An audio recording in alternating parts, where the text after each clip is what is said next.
Mbote na bandeko nyonso nazaka ko profiter na occasion oyo na pesa bino information mususu naza nango besoin ezali juste pona koyebisa bino ke ndenge tozali boye na sina publiaki na TikTok oyo na kotiama na YouTube pona matanga ya leki na biso Eveline Kiala oyebi ke enterrement ezali le 29 juin oyo messe ekozala de 9h à 11h 9h 10h30 et puis enterrement ezali na 12h.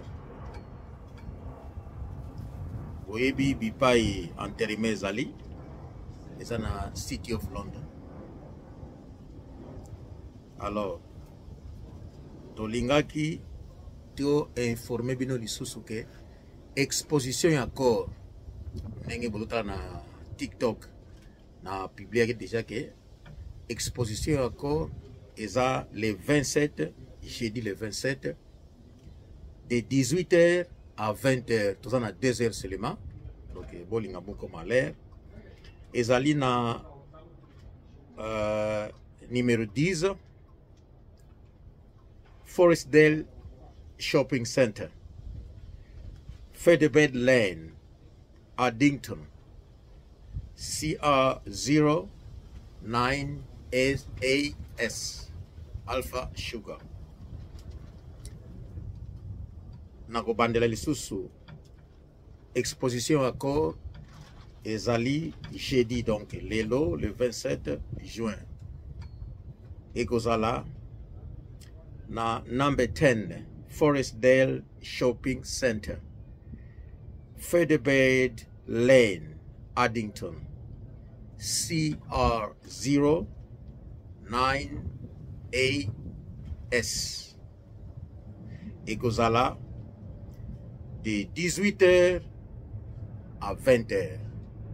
Tout ça dans 2h seulement.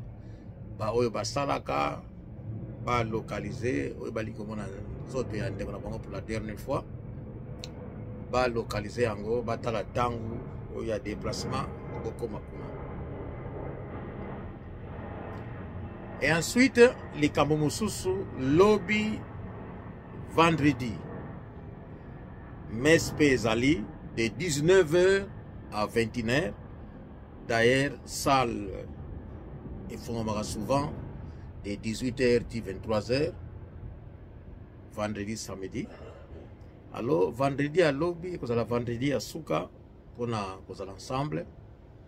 Donc, Mespe ezali de 19h à 21h. Na Major Road, baby place patukutanaka na Baptist Church 168 Major Road, Stratford, E15 1DY. Eza na salle kuna patukutanaka. Donc bawe bakozala kuna comme ça to profiter toza na messe de 19h à 21h. Oyo ezalaki seulement pour na rappeler bino et puis bobo sanate enterrement eza toujours samedi le 29 na 12h.